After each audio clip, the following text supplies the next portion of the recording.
अस्सलाम वालेकुम, good evening.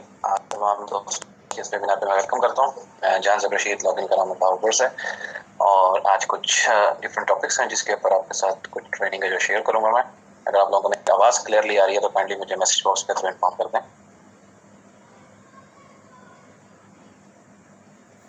Okay, thank you. Basically जो फर्स्ट मैनेजमेंट मैनेजमेंट बेसिकली एक की पॉइंट है आपकी लाइफ में। आप किसी भी फील्ड के अंदर हैं, चाहे आप इसमें हैं डायरेक्ट सेलिंग की फील्ड में हैं या आप किसी भी फील्ड में काम कर रहे हैं, फाइनेंस मैनेज जहाँ पर होता है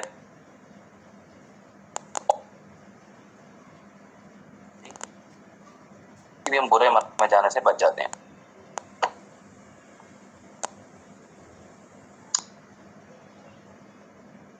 ये one of the first billionaire थे दुनिया के और बहुत अमीर इंसान है और इन्होंने मतलब फाइनेंस रिलेटेड बहुत सारे मतलब इनकी कोटेशंस हैं। One of